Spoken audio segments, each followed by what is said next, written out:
Javier, tell us more about this man. But first of all, let me just read a little summary of his philosophy.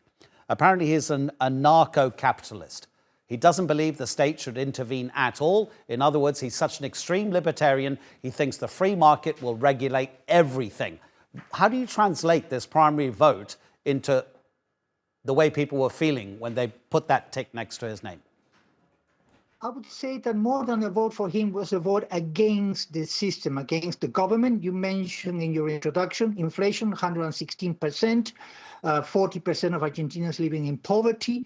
There is the president, Alberto Fernandez, and the vice president, Cristina Fernandez, are at loggerheads. They don't see eye to eye. There's a lot of division within the ruling party. As you said, the insecurity is high, and he is a person who represents an opposition to all this. He says that, and I quote, you mentioned that before, his exact quote is, climate change is a socialist lie, quote unquote. He's never elaborated on why he believes that's a socialist lie.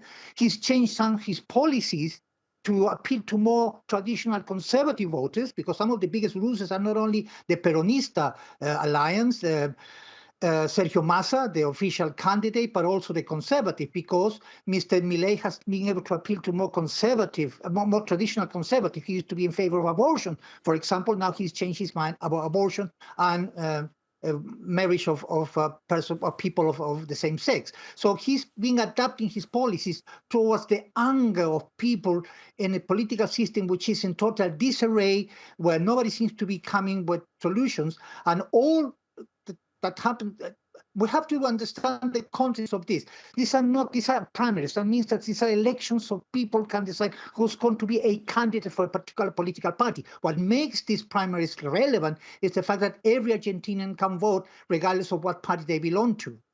So if you translate that into a general election, he would win in the first round. Not sure that he would win in the second round. So basically what he does is that he's galvanized the anger of people who are frustrated by a political system that is not working, by poverty, by insecurity. You said Trump. He admires Jair Bolsonaro. He admires Nayib Bukele, the controversial Salvadorian president. So basically, we mustn't forget, opinion polls gave him very little chance this time. On the 10th of June 2022, when he announced his desire to become president, his rally had only 1,000 people, and he was booed, heavily booed. But the situation has changed ever since in the last year, with this discontent from people, and he's reflecting that. Now, he claims that he can win in the first round. That looks very, very unlikely. But this could be a wake-up call for a political system that has not fulfilled the expectations of the Argentinian people. Right. Milei is obviously a clever man, Javier. He's been a professor of economics for more than 2 decades now. You say he wouldn't win probably in the second round. What if there were to be a right-wing coalition? Because he of the far right, but also the right wing together, could they together then challenge the government? Well, I think Sergio Massa, the current economy minister and the Peronista candidate, could still win if he appeals to more moderate voters, more conservative voters. He nicks votes from traditional conservative voters. So in that case, he may be able to win it in the second round. Now, this could be, and this vote for Milei is a protest vote. People saying, look, we are fed up with this.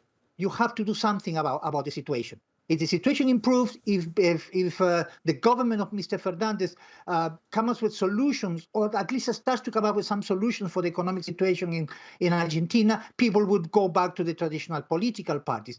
Because this was a primary, people are perfectly aware that they were not choosing a president, they were choosing a candidate for a particular political party. So people could afford to vote for this man, to say, look, Mr. Fernandez, look, Mr. Conservative, we are not happy with the situation. We voted for this guy. Do something about this. It could be a wake-up call. It could make people think again when they go to the elections in October this year, on the 22nd of October, which will be ironically the 23rd birthday of Mr. Milei. So he might be celebrating more than his birthday. But this is early days. Again, people are talking about a defeat for the government, a defeat for the traditional conservatives as well. So this is extremely important, because if they want to be government, they have to appeal to the very people who voted for Mr. Milei. And that's going to be an uphill task for these two political parties, two political alliances. Javier, I know you know this already. In Latin America, they love to give people nicknames. Milei's is El Peluca because people have just been seeing, maybe they see that he's got a very particular hairstyle. So the Argentinians call him the wig. Javier Farje, thank you so much. My pleasure.